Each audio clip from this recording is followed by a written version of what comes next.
Hello friend, કેમ છો? Good morning, જય શ્રી કૃષ્ણ, રાધા સ્વામી. કેમ છો તમે બધા? અમે બધા મજા. અમે લોકો સરસ મજાના તૈયાર થઈ ગયા છીએ. હવે જીયાન સ્કૂલ જશે અને માએ પણ સ્કૂલ જવા. અમે જીયાનને સ્કૂલ મૂકીને આવ્યા અને જીયાન હું કે માય એક જ વાર બાય બાય કહીશ. એવો ગાઈસ, જો વટાણા ફોલીએ છીએ. અત્યારે વટાણા બટેકાની સબ્જી બનાવવાની છે. કેમ આઈ તને ખાવી છે ને? હા. અમારા માહી કે માહી બેન કે વટાણા બટેકાની સબ્જી બનાવો આજે, એટલે માહી પણ ફોલવા બેસી ગઈ. કેમ માહી? અને ફ્રેશ મને તો હે ને વટાણા બહુ જ ભાવે, એટલે હું ખાતી જ જાઉં છું. વટાણા વસ્તુ એવી જ છે, ફોલતા જવાનું ને ખાતા જવાનું. મસ્ત મજાના વટાણા ફોલીએ છીએ અને ખાઈએ પણ છીએ. કેમ આઈ? મને બહુ ભાવે. તને ભાવે ને? શાક કેટલું મસ્ત થાય વટાણા બટાકાનું.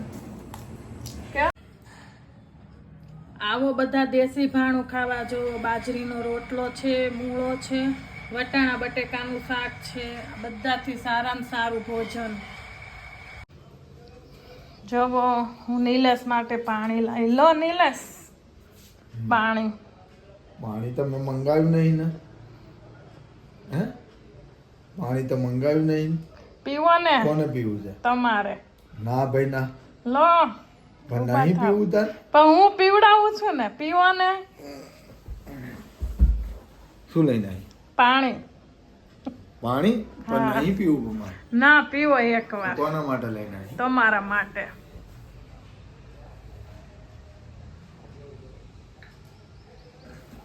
આ તો સોડા, આ તો સ્પ્રાઇટ છે.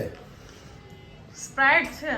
હા, તો ફ્રીજમાં હતી તો મેં પાણી બદલે તમને સ્પ્રાઇટ આપી, એટલે મેં તમને કીધું પાણી છે. તો પાણીનું હું લેવા કીધું?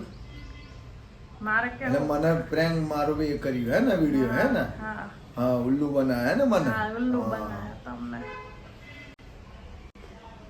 જુઓ, આ છોકરાએ મારી પાસે રડી રડીને પેકેટ લેવરાવ્યું. જુઓ તમે, વેફરોય ના લીધી, કુરકુરે ના લીધા અને સ્ટીક લેવરાવી છે. સ્ટીક તો તને ભાવે છે? ઘરમાં શાક રોટલી નથી ખાવાના? મારે પેકેટ ખાવું તું, મારે સબ્જી રોટી ન ખાવી. એવું તો ભાવતું જ નથી. નકરા પેકેટો આપો, ભૂંગળા આપો, એવું બધું જ ભાવે છે અમારે જીયાનને.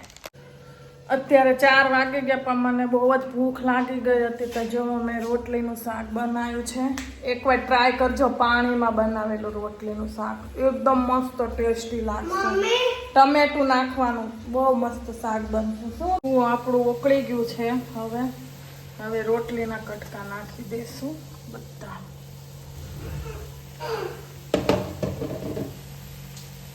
જોઈ લ્યો, મસ્ત મજાનું શાક બને છે.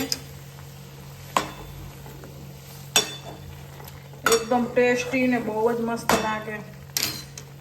લસણ નાખવાનું, ટમેટું નાખવાનું, પાણી નાખી દેવાનું, પછી બધા મસાલા નાખી દેવાનું. એકવાર ટ્રાય કરજો, તમારા ઘરે બહુ જ મસ્ત લાગશે. મસ્ત મજાનું શાક બની ગયું. જોવો તમે, એકવાર જરૂર ટ્રાય કરજો આ શાક. છાશ વગર બહુ જ મસ્ત લાગશે, ટેસ્ટી. એકવાર તમે જરૂર ટ્રાય કરજો. શાક મારી મમ્મી બનાવતી હતી મારા પપ્પા માટે, અને અત્યારે મારા પપ્પા યાદ આવી ગયા. તેમને આવું શાક બહુ ભાવતું હતું મારા પપ્પાને. અત્યારે આલુ પરોઠાનો પ્રોગ્રામ થઈ ગયો છે. જોવો, હું તમને બતાવું. બટેકા બાફા મૂકી દીધા છે. આજે મસ્ત મજાના આલુ પરોઠા ખાસ. હું અહીંયા મસ્ત મજાનો લોટ બંધાઈ ગયો છે. માહી હોમવર્ક કરે છે. માહી હમણાં આવી કે 5:45 બિચારી સીધી આવીને હોમવર્ક કરવા બેસી ગઈ. કેટલી ડાઈ છે માં છોકરી. અને જીયાન અહીંયા બેઠો છે. લોટ, અરે સોરી યાર, લોટ ક્યાં, ચોકલેટ ખાય છે. અને જો હું આલુ પરોઠાનું ટોપિંગ કરીશ હવે. મમ્મીએ મસ્ત મજાના પરોઠા બનાવી દીધા છે. આલુ પરોઠા કેવો ફૂલે છે. Yummy yummy. મમ્મી એ મસ્ત મજાના આલુ પરોઠા બનાવી દીધા છે. મસ્ત મજાના. આવો બધા આલુ પરોઠા ખાવા. જુઓ, મસ્ત મજાના આલુ પરોઠા અને ચા ગરમમાં ગરમ. ચલો આવો બધા ખાવા ફ્રેન્ડ્સ. જો બની ગયા છે. આઈ હોપ કે તમને અમારો વિડીયો ગમ્યો તો લાઈક, શેર, સબસ્ક્રાઈબ કરજો. Bye bye.